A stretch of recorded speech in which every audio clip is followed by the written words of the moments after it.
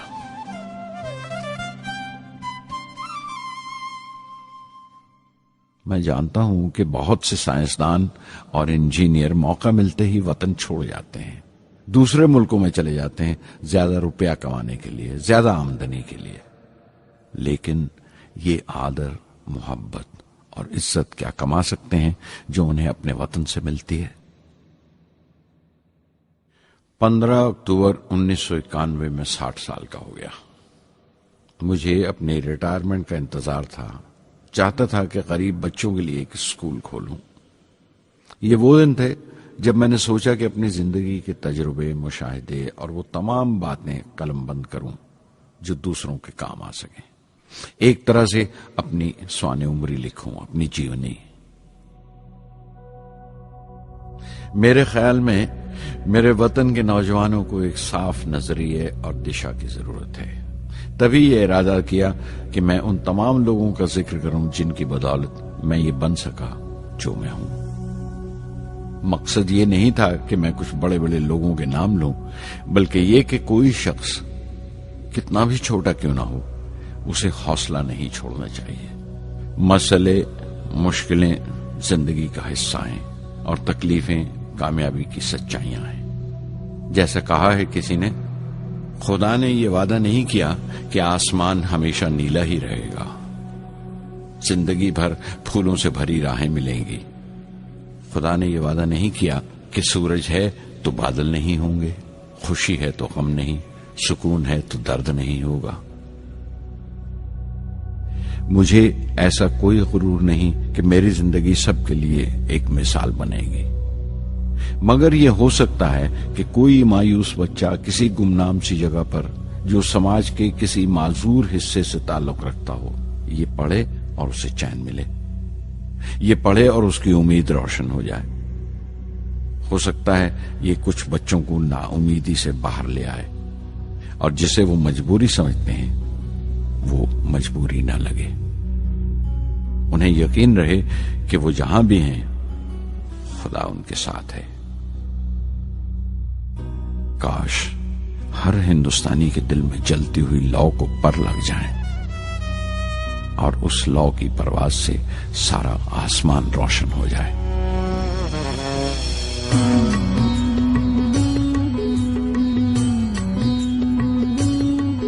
یہ زمین میری، میرا آسماں، بڑا خوبصورت ہے جہاں۔